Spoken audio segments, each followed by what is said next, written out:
what's the cost of not putting our voice out there? And for us, it was 3 years. Like 3 years of not advancing our business, 3 years of not starting our business. So we were like, okay, let's do an audit of our time. And literally we were like, we have 20 minutes a day. Like, what can we do in 20 minutes a day? It's freedom. It's freedom to talk about what you want. There's no rules. And I love telling my clients and people in my world, like, there's no specifics, there's no steps. It's do what feels good for you. And as long as you're real and authentic in who you are, it's going to shine through and your frequency is going to keep rising. You could be on YouTube, you could be on social media, you could be a podcaster, you could blog, right? There's advantages and disadvantages to each one of them. But at the end of the day, if we're not able to be consistent with it, nothing's going to happen. And I think it's anything you do, it's always leading with service. 100%. It's like, how are you serving other people? Welcome to Rise, Shine, and Redefine, the podcast where entrepreneurship meets purpose. I'm Karen Meininger, and I'll help you create an authentic and powerful business. Let's dive in. Welcome back to the Rise, Shine, and Redefine podcast. I'm your host, Karen Meininger, and I am here with Luis from the podcast studio, and I am so excited. I am wearing the headphones. This is his studio. He always wants me to wear the headphones, and I always refuse. But in honor of him being on the show, the headphones are on, and wow, I can hear so clearly my own voice. This is amazing. Yes. Well, Karen, I feel so honored to be on your show. You've come so far, and I'm so excited. It shows on like how you record, like the energy that you're bringing here. So thank you for having me. Yeah, no, I'm so excited. And you're like the podcasting king over here. No, you got to hold on to it. Thank you. Yes, I need the crown now. Yep. I'll hold it. Where is it? We'll put the imaginary crown on. Yes. Okay. So yeah, I'm super excited because I want our listeners to really find their voice and figure out a way to get started in podcasting, or even if it's not podcasting, a way that they can get more confident on sharing their voice. Yeah. How did you even start in this podcasting world? That's a really good question. So one question that we ask a lot is like, what's the cost of not putting our voice out there? And for us, it was 3 years, like 3 years of not advancing our business, 3 years of not starting our business. And we started way back in 2015, 2016. We were doing like small social media videos for like local businesses. And I remember a meeting that we had. We were working with a network of 10 gyms, and the owners were so happy that, the product that we were doing, and they're like, I need to introduce you to other business owners. So we had a meeting in their conference room that they set up, and we're having this presentation. We're showing like the things that we're doing, the results that we were having with them. And at the end on the questions, one of the guys was like, well, that's all great, but what about you guys? Like I found nothing on you guys. And gut punch. Oh, today I would have answered maybe a little bit different, but at the time it was like really, really tough. And we closed no business after that day. I thought the presentation was the best. Our owners who loved it pitched the friends that also had similar businesses, and nobody could believe it. And I think that question like just created like this doubt in everybody else, and just because we weren't doing what we're preaching. One. So immediately we started to try and figure out a way to be present online consistently. And for us, that meant an internal challenge of going live on social media, on Facebook at the time, for 45 days to try to find that voice. Because we're trying to model other experts. We're trying to model, the Gary V's, the Grant Cardones, like that, people in our world that we're like, man, like they have massive volume. They do content in this way. They record the video this way. They do these quote things, like how do we do it? But we're freelancing at the time. It was just me and Fonzie, and we're doing client work. So we're pretty tapped out capacity wise. So we were like, okay, let's do an audit of our time. And literally we were like, we have 20 minutes a day. Like what can we do in 20 minutes a day to keep us consistent? Because I'm done with people going in our profiles and not finding anything, right? Not even our website, like a social profile. We do social media, right? We should be present there, right? So that's how it started. And then we did a couple of those rounds. Crazy stuff happened. Business grows. And then on podcasting specifically, we have traction with our freelancing, content little agency. And in 2020, COVID happens. And within a week, every single business that we're helping closes. And everybody called and they're like, guys, like, we're not going to be able to pay for this. Like, can you please like take us out of auto draft, or can you change the card? Like, we're going to pause it. And we're like, oh, freaking out. And we had a one client that was online, brand new. He was publishing 3 podcasts a week. And the guy goes like, why don't you guys start a podcast? And we're like, what's a podcast? Almost like we just came from one of the big podcasting events in Orlando. And we interviewed a ton of people there. Like, we were trying to interview customers because we're coming out with a product, which is the one that you use. We're like, oh, that's a great idea. It works well. But we weren't podcasting. We went there to sell. And this guy pitches to us and we're like, I guess we'll try it. And because we were doing the 45 lives before, we're like, we were able to be consistent. Let's just do a Facebook live show. And that's how our Content is Profit show started. So we did 20 episodes, just me and Fonzie, trying to document, a longer version of our Facebook live. So we'll share a story of what we learned that week. And then we'll apply it to our business. But then we started running out of ideas and things. And we're like, oh, crap. What do we do now? And that's when we started interviewing people. And, 600 episodes later, here we are. Wow, 600 episodes. So you know a thing or two about podcasting. Yes, we've learned a couple of things. Still lots to learn, like platforms change and evolve. But yeah, I think we found our channel. And that's what a lot of our message is like the creation process. You could be on YouTube. You could be on social media. You could be a podcaster.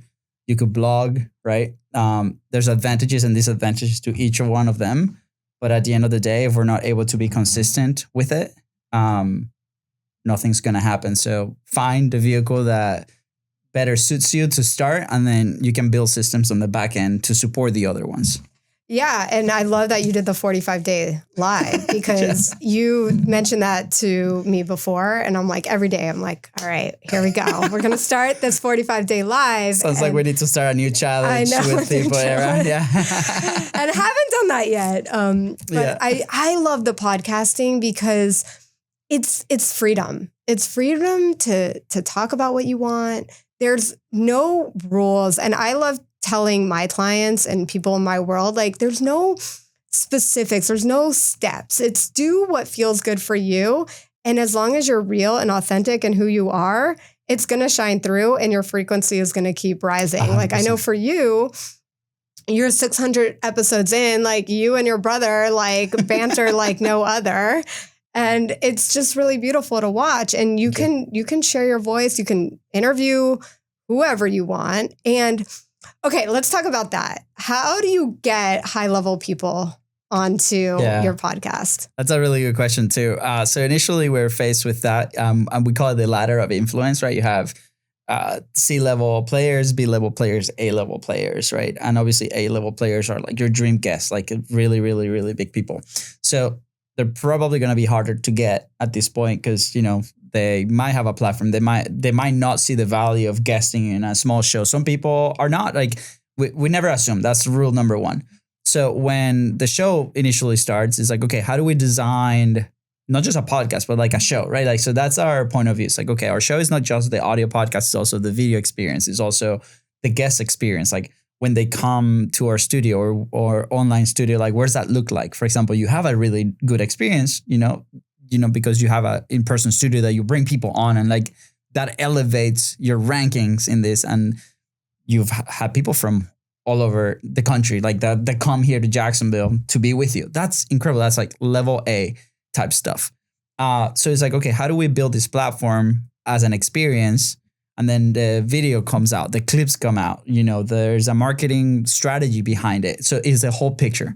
So now that we have that show design, and again, like, these might seem a little overwhelming, but take the pieces that apply to you today, right? And you start asking people. Number one rule is like, start asking. You never know if they're going to say a yes or a no. And we're very proud to every single person that we've asked to be on the show have said yes, except one, which was a very big level A influencer in our space at the time.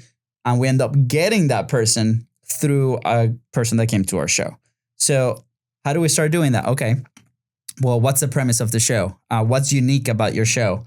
what's in it for them? WIFT, right? What's in it for them? What happens if they come to the show? So for level A influencers, more likely they might be promoting a book, or they might be promoting a platform or a program that they have. And maybe your audience resonates with them as well. And by bringing them, you can add value to maybe send some traffic their way, right? So I remember very first level A influencers that came to the show. It's a guy named Todd Brown. He's been in the marketing space for more than 30 years. He's coached some of the top marketers that now we consider mentors. So he's like the grandfather like in this space. And he recently wrote a book called The E5 Method. And he was promoting the book. My brother got the book. He was reading it. And actually, he didn't buy the book. He downloaded a PDF. This is how broke we were. Downloaded a PDF and was writing notes in the PDF. And Todd was episode 40, I think.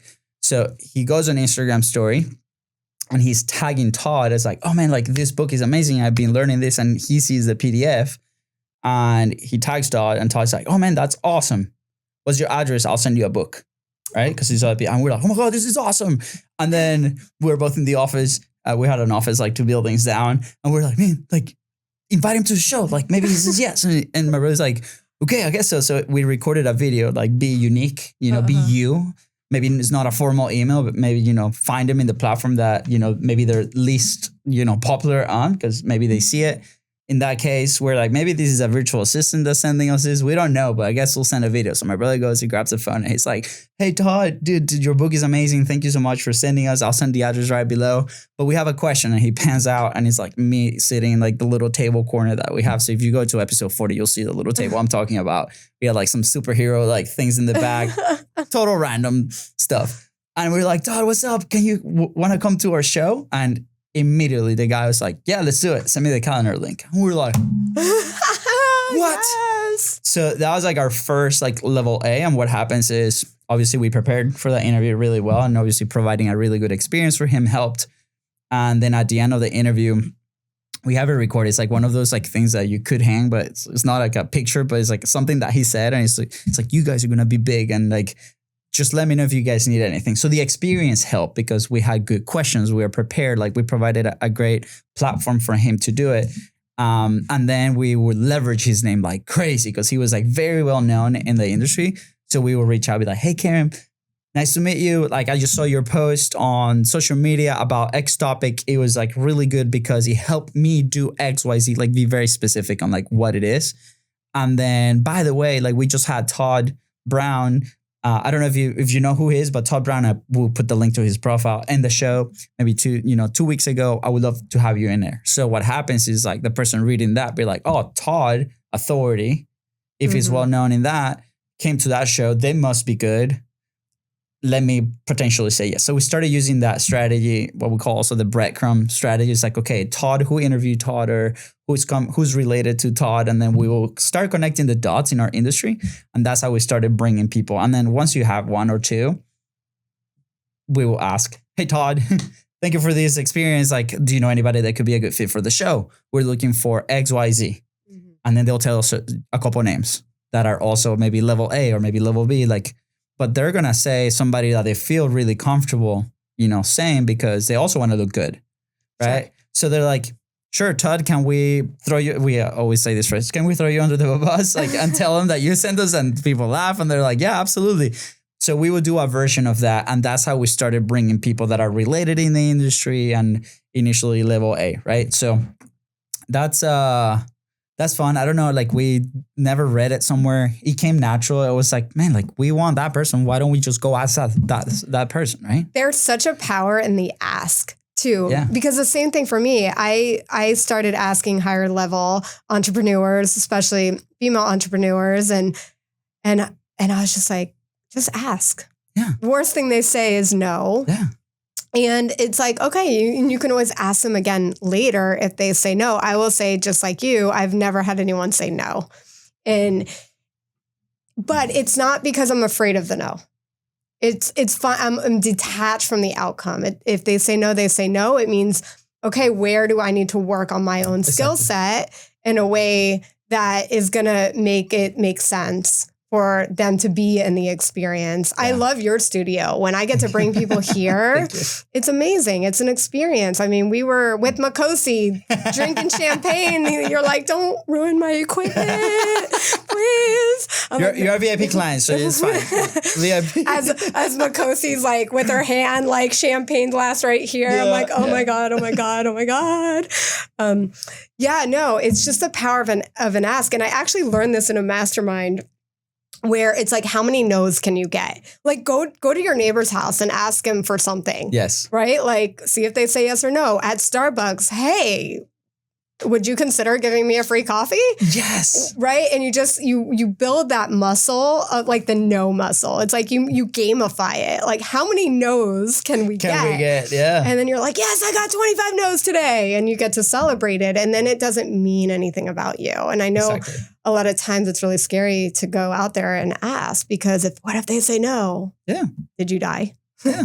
You're like, okay, they said no. It's not a good fit right now. But maybe in the future, it's a good fit. Absolutely. And they talk to you. That's a huge win, right? Like that's another thing. It's like, they responded. Okay. Exactly. And you're like, maybe you have some marketing stuff going on. It's like, when can, how can we get you on the show? And they're going to tell you their filters, right? Because that's one of the things that we receive all the time now. It's like this like random AI pitches. There's a lot of softwares that, hey, this episode was incredible. And our automatic response to that is like, awesome. What specifically do you like about that episode? And they stop sending you messages. Or now we're counter pitching. We're like, if you want to be on our show, it's $1,500, right? And we just don't want random people on our show. We want people that are in our network, maybe people that we see value for now, the Business Creator Club, people that can help the people in our studio. So like, we're very jealous of like who comes to our show. So we're like, and then people that respond to that email, we're like, oh man, like maybe we don't have the $1,500, but is there an exchange that we can do? Can you guys be on our show? Or now the conversation is different. So same thing, right? Is with that person, like what's in it for them? And I think that's super important because they're going to open a lot of doors. Yeah. And I think it's anything you do, it's always leading with service. 100%. It's like, how are you serving other people? Something that really bothers me is the DMs, right? We're gonna digress for a second, but like the DM, somebody slides in your DM, right? Or into an email and maybe it's an AI pitch or an AI DM. And hey, I have this invitation for you. It's like, I don't know you. Like, I don't know you. I don't want to buy your services. And if I'm looking for that type of service, don't you think I'm already shopping that and looking for people I trust versus you? Yeah. And I actually it's funny because normally I don't respond in the DMs to those, but this one woman, I don't even know. She had like 1 million followers. And I'm like, who is this girl? Whatever. And I could tell it wasn't really her. And she's like trying to pitch me some service. And I'm like, I don't want your service. She's like, I haven't even told you what it is yet. And I'm like, I know. I don't want it. Like, you don't know anything about me. Yeah. You haven't built any kind of relationship with me. And I think it's the same with podcasting. It's like, you got to know a little bit about what show you're going on versus like, here, I want to be on your show, 100%. I think that's why, be protective of your platform too, right? Like, we started very intense. We started with 3 episodes a week and we kept it for like 3.5 years. Right now we're doing about 2 a week. And the reason is because we found out very early that the power behind podcasting, or at least our podcast, was the relationships that we're building with the people that were coming to the show.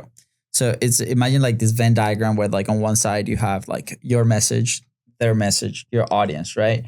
And then in the middle is like the relationship side. So of course, like we're talking content is profit. Our guest is going to be talking, content is profit. That's the theme of the podcast.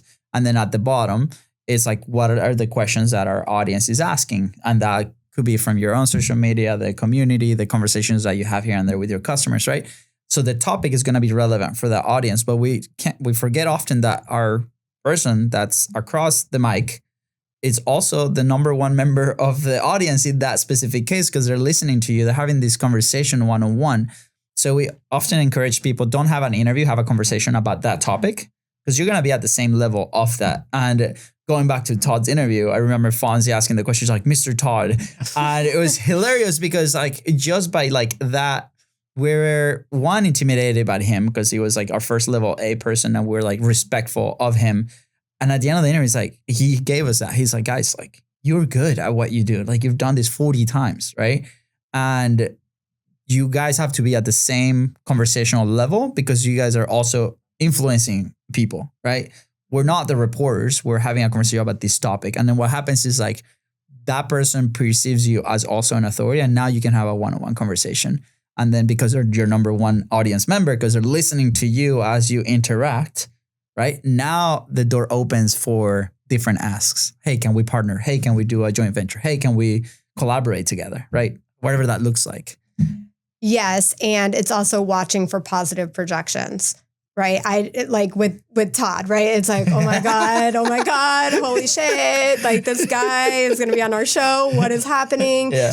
And I've had people on this show too, on Rise, Shine, and Redefine, where I'm like, oh my God. And then you meet them and you're talking to them and you're having a conversation and you're like, oh, they're like me. Yeah. We're just having a conversation. And it's like, oh, I don't have to have these people on a pedestal. Coming back to the power of the ask, right? It's like, wait, if you don't put them on this like A level, maybe they have more followers or more money or whatever. But at the end of the day, they're human. Absolutely. And it's like, sometimes we forget, oh, you're just like a human. Let's have a conversation. Like if you didn't know who I was and I didn't know who you were, like taking all status, anything away, it's like, what would you talk about? Yeah. And definitely your new puppy.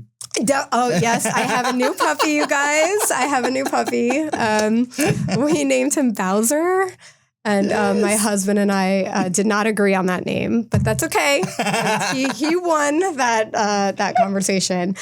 And he's a Bernese Mountain Dog. So he's so awesome. Super cute. And we did not sleep last night because it was our first night with him. Yes. So super cute. Okay. So tell me about, so you have content as profit, which is obviously monetizing, right? We want to create content for profit. What are some ways, even for me, like, I want to know, what are some ways that I can start monetizing this podcast and other people listening can really start small? It doesn't have to be this huge thing. I do know that it could be with the guest, right? That could be one way. But what are give me all your ways. Tell me your secrets. Yeah.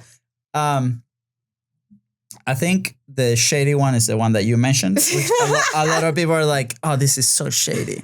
But to be completely honest, I think it's the most profitable one, which is with the person that comes to your platform, what's a way that you can collaborate? And this is a tricky one because we've seen a lot of their very fishy ways. We don't teach this, by the way. Obviously the people that come to our studio, we mention it. We share our process, but it has to be genuine, right? Yeah. So we've been in specific shows as guests that we jump on. It's like sweet talk all the way to the show. We do the show and it's speed show, 15 minutes, 20 minutes. And then as soon as it ends, it's pitch. And it's it throws people off so bad. And for us, turn off. I'm like, dude, get a coffee first, right? What's this? And and there's a lot of people teaching, hey, just create a fake show and invite all these people so you can have all these sales conversations. And we've been on shows where they never launch. And I'm like, that's so dishonest. So you know what? I was on a show. I just realized that now that where somebody did that to me. It never launched. Yeah. And then she pitched me and was trying to get me to work with her. And I was like, it's so shady. Yeah. So, interesting. Even though it's the number one way that you can collaborate, because we tracked our first 100 episodes, and what we were trying to do at the time was, obviously we were coming from COVID and we were we have 30 days of cash flow. This is pretty intense.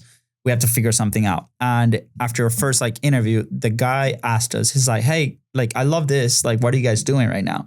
And we share with him our process and what we did with content. And he's like, dude, I need that.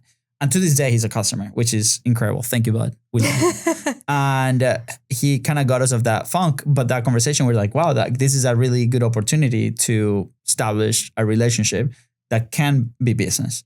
So we started asking our question. We're right after the show, it's hey, the questions hey, you're now a part of the show. Who else can be part of this? Leads. So we get 3 to 4 names every time. Those are leads, people that can come to the show, potentially partners. Then that person that comes, We're like, hey, we do XYZ. I don't know if that's for you, but I would love to show you. And we would love to, at the time we were asking for feedback because it was a brand new product. And 80% of the people that we asked said yes. And then 20% of the 80% that came said yes to working together, which was insane. And that saved our business. But we were coming from a genuine part. So that's number one. I think like there's a little bit more science to the madness, or like a method to the madness, right? That we can follow, and making sure that you are authentic. People can smell it. A second way, which is also like very popular, is obviously sponsorships. And with sponsorships, I think people maybe tackle it the wrong way. There's something called CPM, cost per 1,000 downloads. And the industry has been kind of measuring how they pay creators through that. And a clip view is very different than a podcast listen or a podcast view, for example. A podcast view weighs more, is a higher quality person that's listening maybe, right? Versus a clip is people that are scrolling, and maybe it's like brand value. They see your face. And we've seen cases where they're like, hey, I see you everywhere. I'm like, sweet, what's the name of our show? And they have no idea, right? But they see the face. So obviously different content acts in different ways. The issue is like for the CPM method, all these brands and people that are asking for those numbers, they don't really have a background, or they're just looking for exposure. And that might not be the best way to monetize. So there's a different way where you basically pitch almost like a partner, a growth partner, where it's like, hey, you sell them on the idea of your show as a platform that helps X community, that helps X audience. And there's different assets under that, right? For example, in our case, that's why we have Business Creator Club. Now it's a community of entrepreneurs that are looking to create. Well, brands like Adobe, brands like HubSpot, brands like people in the business world are very interested in that, because now we have business people that could use pipelines or like CRM methods, right? Or they could use Adobe as a software. So they're probably very interested in that show, and it might not be a big show, right? At the end of the day. So now there's like different packages that you can do. So there's a guy named Justin Moore. We continue to, he's been on the show twice. Incredible guy. He has a book called Sponsor Magnet. And they talk specifically about how to find these growth partners, because it's not just about the CPM, it's about a vision of the show and who we're helping. And now you can land a $2,000, $5,000 deal a month, even though you have a small show or smaller show compared to the CPM method. So that to me will be number one. Number two, there's a show that runs out of the studio. They're a local political show, and they got a nonprofit. They registered the whole company that owns the show as a nonprofit, and they got another nonprofit to make donations to their nonprofit to fund the production of the show. And they've been online for about 2 years now. Super small, very niche political show, but they have an incredible community behind it. So it is possible. The other way is obviously if you have a business, right, is obviously driving traffic to the show. And then to the show is like the people that are listening are building trust with you, authority, relevancy, and trust, because they see you consistently, frequently, and then transition those people into a relevant offer for them. It's like, how are you helping them, right? So it could be, this is now we're talking about like more on the funnel side, but it's like, what is the solution for them? Is it community? Is it a retreat like the ones that you do? Is it a lead magnet? Is it a newsletter? Recently we had a guest on our show, Adam, and he decided to close all the other social media and just focus on podcasting and threads from Instagram. That's all he does. It's a one-man show. And he basically moves people from the threads to the podcast to a newsletter. And what he said was really interesting to me, because when you do a lead magnet, people just want the lead magnet. And then obviously you get the contact information, and then you can continue to communicate with them, and some of them are going to ascend in your model. Mm-hmm. But he's like, yeah, sometimes people just want the lead magnet and then they bounce out, or they don't read your emails anymore. They don't want the emails, they just want the thing. Versus if you bring them into the newsletter, the intention is different, because they want to read your newsletter. So now they're going to open your emails, and now they're going to continue to build trust. And I'm like, man, like that's actually really cool. So that's what we're testing right now. We're going to see like, okay, instead of sending to a lead magnet, we're starting building a newsletter based on the things that we do on the show to move them into the community. But I think a myth out there is organically any content can grow, maybe. But we had a recently meeting with with three of the main podcast producers, I guess, in now the entrepreneurial world. It's like Alexis Ormos is producer, My First Million producer, which is part of our network. Ed Milet's producer, who they record locally as well. And I was like, man, guys, like, how do you guys pulling like these hundreds of thousands of listens and millions of views on YouTube? And they're also asking the same question with bigger podcasts, like the top two. And the answer is ads. People invest in the marketing. The show is not the marketing. We have to still market the show. So it is like a funnel, right? If we present our show to 100,000 people, X amount are going to listen, X amount are going to listen this percentage. If the content and the call to action is relevant to them, they're going to take action, and then they can move into the business side. So that's why I say like the number one way is through the relationships that you're building through the show, because that guest now know what you do. You know what they do. You can help them, but also they can refer not only guests, but maybe work. Maybe you don't work with that person, but now they know what you do and be like, the bistros are the ones that are supposed to do this, right? So it's like, how do we start building that network? And then there's obviously different ways, like platforms paid all the creators, right? So, you know, you have Facebook investing heavily now into video. So recently I've been putting a lot more attention in my Facebook posts, and just yesterday I got a notification, your profile is monetized. It hasn't been ever monetized. I'm like, am I going to earn stuff with that? I don't know. But platforms itself, they pay creators if they create quality content. And what is quality content? Quality content is content that other people want to consume, because the platforms want audiences to be interacting in that same platform. So Facebook doesn't want you to leave the platform. Facebook wants to keep you in the platform, right? So they can run these ads and stuff. So obviously this is very high level, but as a business owner, I think the number one way is one, finding those growth partners. If you're trying to finance the show or keeping up with the production, obviously, you know, sell your own products, but that if you're doing it organically, it might take a bit. We've seen podcasting more of as a sales, you know, helper. You know, you already have the sales conversation and be like, hey, by the way, here's my episodes that you can consume, and build trust to then close the person, for example, right? And the number one, like I said, relationships. That relationships that you're building through the show, they become incredible partners. Yeah. And the relationships, I think, is the most important piece. And even if that particular person doesn't become your client, they might know somebody who knows somebody who knows somebody, and then they find you. 100%. And I just feel like we're all kind of interconnected, and we're all meeting each other for a reason, especially if we put effort in. And also something with podcasting too is something I noticed, and I try to be really mindful of this, is be really interested in what your guest is saying. Yeah. Versus, what am I going to say next? And and it's funny because when I first started, I would have like a list of questions and be like, okay, what am I going to ask? Like, I want to be really prepared. And then what would happen? I wouldn't ask one question. Like, I think I would ask one question, and then the whole conversation went in a different direction. Because like you said, I like it more as a conversation. It doesn't have to be this whole like question, answer, 100%. And yeah, but I think I want to work on more of the monetizing. We were talking before you came on the show about maybe putting ads on my podcast. I'll let you guys know how it goes on YouTube, right? It's on podcasting or on YouTube. Well, there's both ways, right? You have your podcast, which is the type of content, but then you distribute it audio, and then you distribute it on video. So obviously video, YouTube it just became the number one podcasting platform because it's free, accessible. People already are familiar with it. Now they're putting their content in there. But yeah, there's a promotion tab that you can start targeting different things. I'll tell you a story. It's not a podcast, but it's a company that they do these long form videos, and their number one goal right now is finding investors for what they're doing. And they're taking gamers to racetracks, which is crazy, like actual racetracks, and it's incredible. Like Gran Turismo, like the movie? Like the movie Gran Turismo. Okay. They're doing it real life.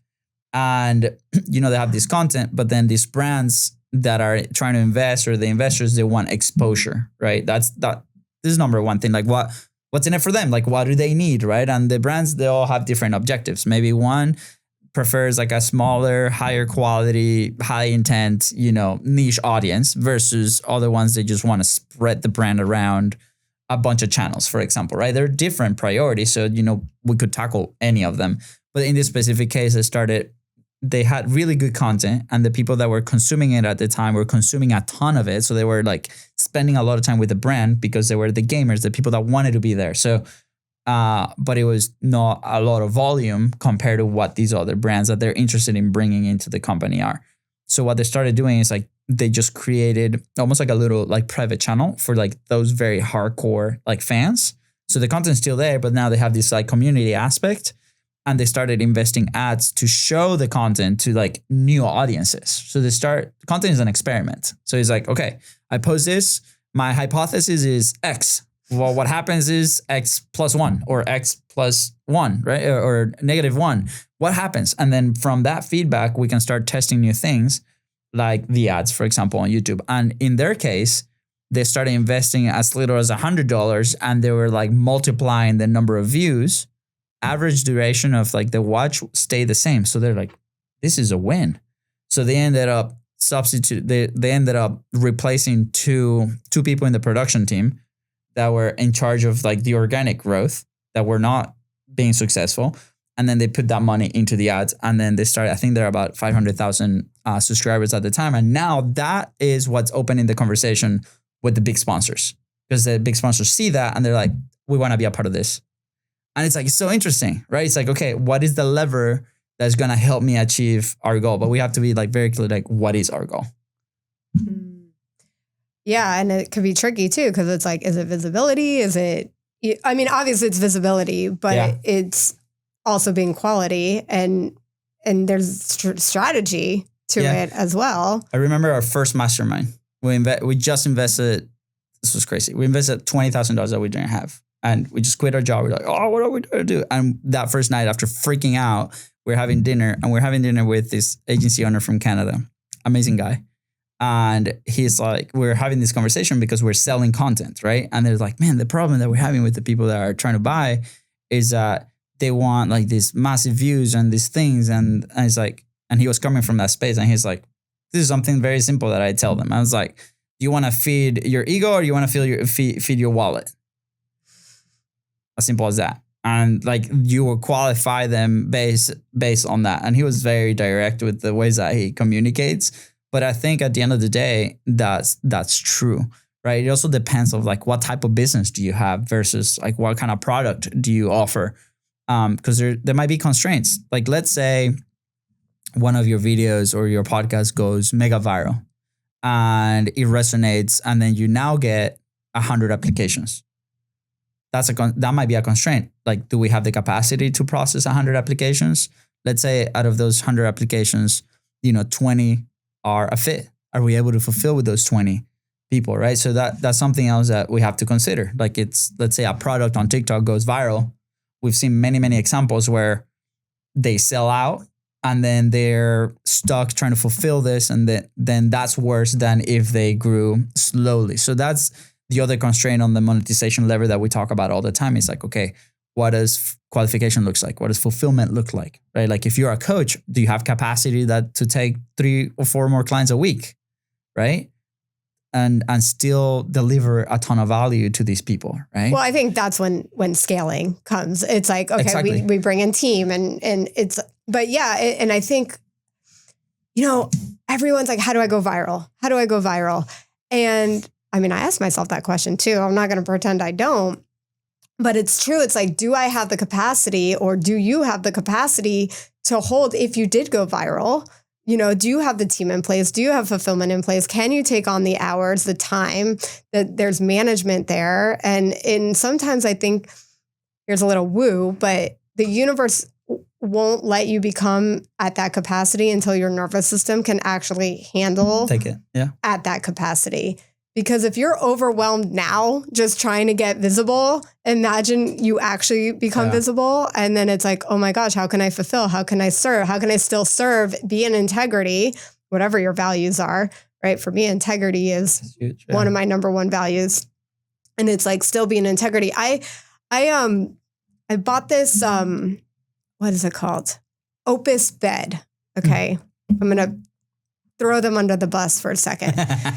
Bought this Opus bed. Okay. It's this like sound bed that's supposed to like do this emotional healing. You put on these headphones. I bought this in 2023. I still have not gotten it. They told me it was a 3-month back order. Haven't gotten it. So 3 months go by. message them, hey, what's going on?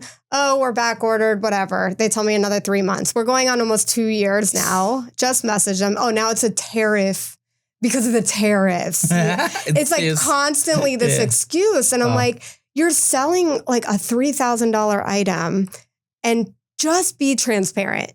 Like, hey, I can't handle this. Or you know what? I'm so excited you bought this, but we're really a 2-year back order. When I was working in the, I used to sell Sombrella, outdoor fabric. And when COVID hit, they were back ordered for a year on one color. Like people would order, I'd be like, it's a year back order.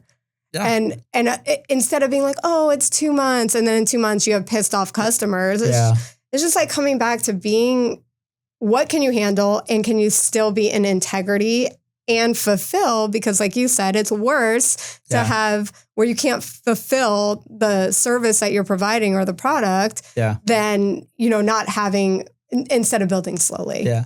I think we have a couple of stories also on going viral. We had, with unexpected results, which was like really interesting, right? Like this guy, Brian is a coach, amazing guy. He has a very powerful story where, as a child, he got run over and almost lost his arm.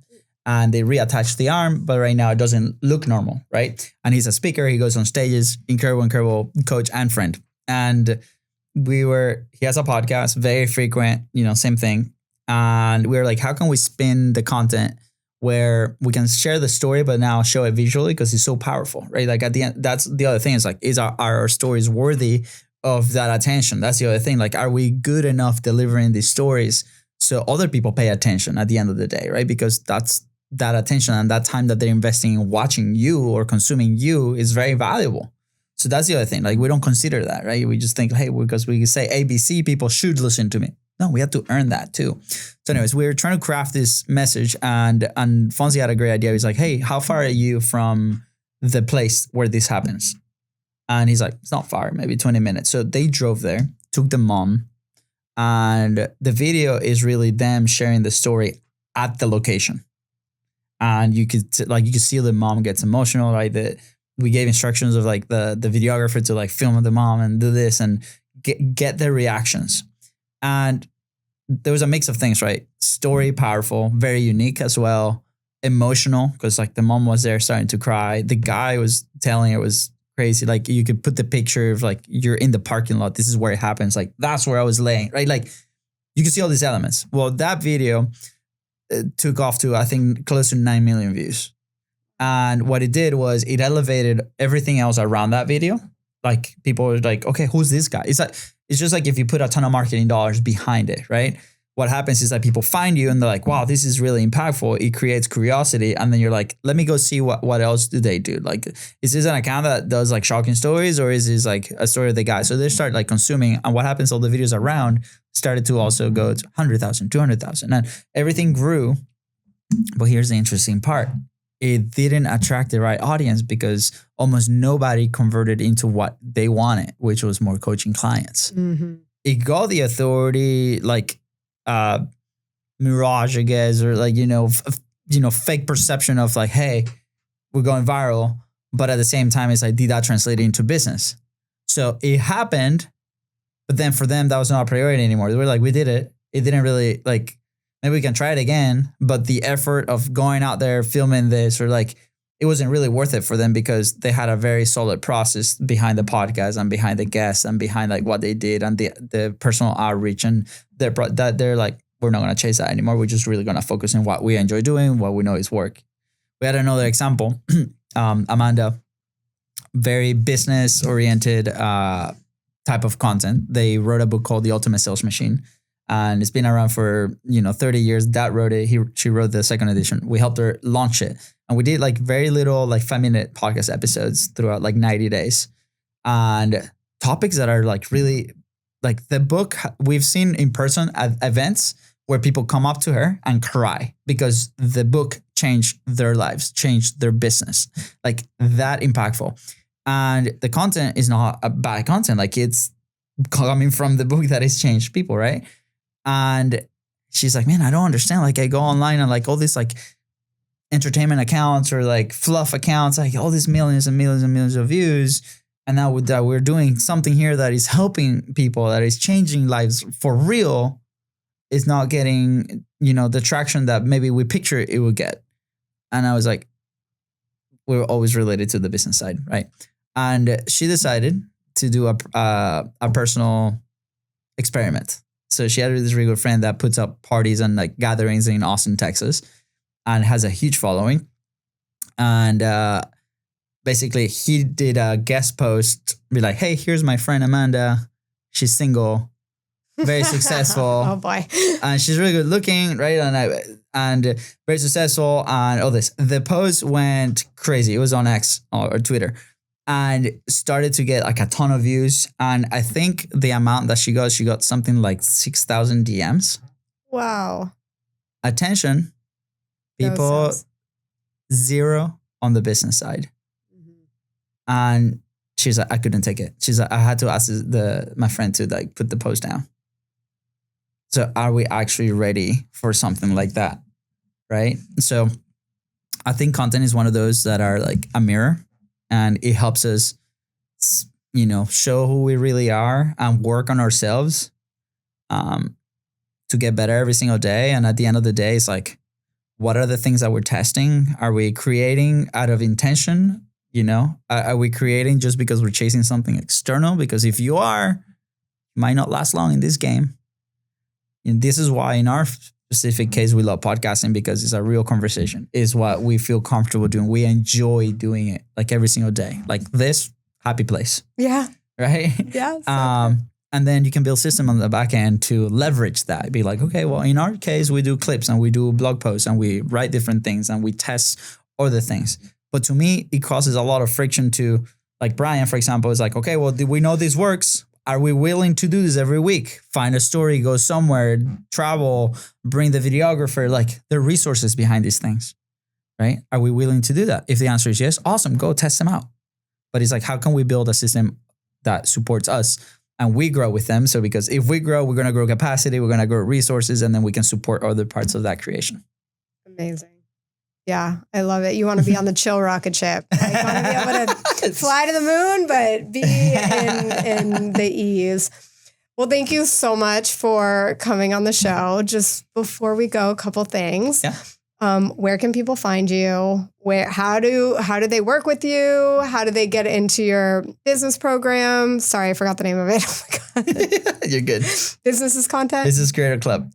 Business Creator Club. Okay. So how does somebody join this? How do they find you?